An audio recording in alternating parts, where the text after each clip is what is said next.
pahlawan dalam sistem. Pemerintah daerah Provinsi Jawa Barat usulkan nama Inggit Garnasi untuk mendapat gelar sebagai pahlawan nasional. Inggit Garnasi dipandang sangat layak menjadi pahlawan nasional ditinjau dari kiprah Inggit selama mendampingi Soekarno sang proklamator kemerdekaan Republik Indonesia. Saat itu Inggit Garnasi banyak berperan membantu perjuangan Soekarno melawan kolonial, baik membantu dari sisi materi, motivasi, dan lainnya. Alasan kenapa Bu Inggit diangkat menjadi mau diajukan menjadi pahlawan nasional?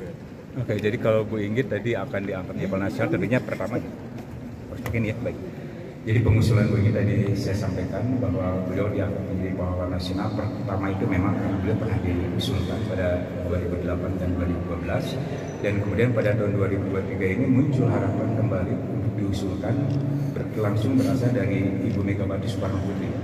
Nah, ini tentunya menjadi sangat baik, menjadi angin segar bagi kita karena beliau tidak hanya mantan presiden dan sekarang menjadi pimpinan dari sebuah partai politik besar di negeri ini, tapi juga beliau itu menjadi anggota keluarga secara tidak langsung Inggit Garnasi karena beliau adalah putra dari Bung Karno dengan Ibu Fatmawati. Jadi itu yang menjadi dasar kenapa kami kemudian memproses lanjut, dan itu tentunya disampaikan langsung oleh Ibu Mega melalui Pak Gubernur langsung ya.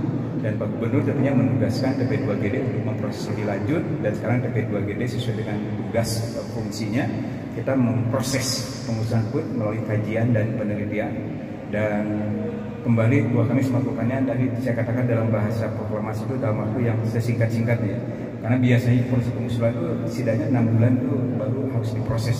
Seperti kami waktu memproses Mohtar Kusumaatmadja itu sejak bulan Juli kami memprosesnya, dan itu sampai bulan Maret, jadi kurang lebih dari 6 bulan. Sementara di Garnasi waktu kita sangat terbatas, tapi kami yakin TP2GD dengan dukungan dari masyarakat Jawa Barat, bahkan masyarakat Indonesia semuanya, bahwa kami bisa diharapkan bisa tugas ini dengan baik, sehingga berkas-berkas Inggit ini kembali bisa kami sampaikan melalui Pak Gubernur tentunya kepada Kementerian Sosial. Paling lama itu kami ingin 1 minggu sebelum deadline, yaitu deadline pada tanggal 31 Maret. Kami berharap paling telat 24 Maret sudah disampaikan ke Kementerian Sosial. Itu juga yang kami lakukan berkaitan dengan pengusulan Mohtar Kusumaatmadja sebagai pahlawan nasional. Pak, kelayakannya apa Pak? Kelayakannya Garnasi? Ya, Bu Inggit Garnasi menjadi pahlawan nasional. Kita bicara kelayakan dari saya sampaikan. Beliau itu adalah wanita yang luar biasa yang mendampingi perjuangan Bung Karno. Sejak Bung Karno menjejakkan kakinya di Kota Bandung pada tahun 1921, dan kemudian Bung Karno menjadi suami dari Garnasi sejak tahun 23, dan kemudian mendampingi perjuangan Bung Karno sejak 23 hingga tahun 43, jadi sampai 20 tahun. Inggitlah yang berkontribusi tadi saya katakan untuk menjadikan Soekarno sebagai insinyur sipil.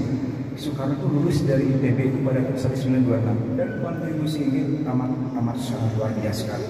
Di dalam sebuah buku disebutkan betapa bangganya Inggit sampai dia menyatakan begini, pujian terhadap Bung Karno pada masa itu artinya sama juga dengan pujian terhadap saya. Dan Inggit juga menyatakan bahwa saya merasa puas karena tugas pertama bisa saya selesaikan.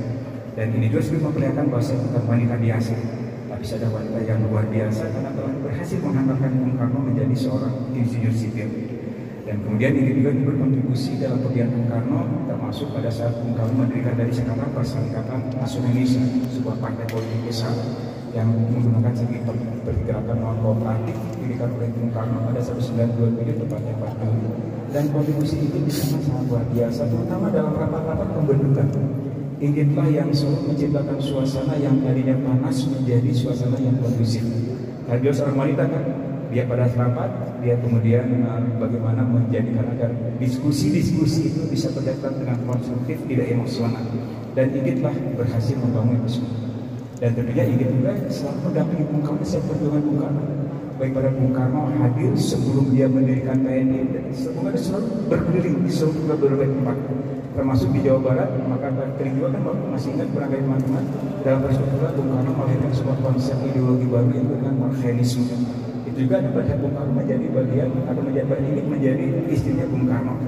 Dan setelah itu kemudian perjuangan selalu diikuti oleh Bu Inggit dalam berbagai kesempatan, berbagai daerah, terutama sudah sesudah Soekarno menjadi ketua umum TNI. Jadi ingin mendampingi Soekarno tidak hanya di Jawa Barat tapi juga di Jawa Barat. Termasuk pada Bung Karno melakukan pencerahan politik di Yogyakarta. Dan di tempat itulah Bung Karno kemudian diterima oleh Belanda. Dan Inggit dengan setia tetap mendampingi Bung Karno. Dia inginnya itu ikut masuk penjara saat tidak langsung. Tapi kan tidak mungkin itu, maka Inggit terpaksa dia kurang lebih dahulu ke Bandung. Dan tapi saat di Bandung dia berupaya mencari tempat bagaimana Bung Karno. Dapat tahu betul bahwa Bung Karno sudah kembali ke Bandung, kemudian dia dijebloskan ke penjara Banjai. Maka Inggit juga selalu berupaya untuk bagaimana bisa segera bertemu dengan Soekarno, dan dia dalam kesempatan pertama berupaya selalu memberikan masakan makanan kepada Bung Karno selama di penjara. Itu kan luar biasa. Jadi kalau kita layakan biologi, mungkin dia juga memberikan sumber-sumber informasi. Dia sebutkan memberikan koran-koran untuk bisa dibaca Bung Karno. Bisa yakin koran-koran yang dikeluarkan Inggit lah yang juga menginspirasi Bung Karno untuk membuat pledoi yang sangat luar biasa, Indonesia taat atau Indonesia menggugat. Jadi pledoi itu lahir dari kontribusi Inggit Garnasi juga secara tidak langsung. Demikian juga tentunya kalau kita lihat lagi apa kelayakannya. Jadi Bung Karno Inggit itu boleh mendampingi sesudah Bung Karno keluar dari penjara, tetap mendampingi Bung Karno dalam setiap kampanye pendidikan politik. Karena Bung Karno itu orang yang sangat aktif sekali kan memberikan pendidikan politik kepada masyarakat. Inggit tetap hadir, Inggit tetap mendampingi Bung Karno hingga kemudian juga pada Bung Karno kemudian terpaksa ditahan kembali dan kemudian diasingkan ke ND. Bayangkan Inggit tetap menyertai Bung Karno, menguatkan Bung Karno hadir di ND seperti itu. Bayangkan ND dulu seperti apa kan? Sekarang aja tidak mudah kita mencapai ND dulu seperti apa, dan Inggit tetap mendampingi selama berada di ND. Dan selama di ND itu pula tentunya banyak hal yang dirasakan Bung Karno sebagian dari kontribusi Inggit, dan Inggit tetap juga menemui Bung Karno pada Bung Karno kemudian pengasingannya dipindahkan ke Bengkulu. Jadi kalau kita bicara apa jasa Inggit kembali adalah bisa dikatakan wanita luar biasa yang telah menjadikan Bung Karno menjadi seorang tokoh, menjadi seorang negarawan, sekali menjadi seorang proklamator. Tanpa Inggit Garnasi, bisa jadi cerita Soekarno akan berbeda dengan apa yang kita kenal saat ini. Jadi betapa kita memang harus berupaya sama-sama memperjuangkan Inggit Garnasi menjadi seorang pahlawan nasional yang sekaligus sebagai kebanggaan bangsa ini. Sekali lagi, bukan kebanggaan masyarakat Jawa Barat, apalagi kebanggaan pemerintah Provinsi Jawa Barat, tapi kebanggaan masyarakat bangsa Indonesia semua. Jadi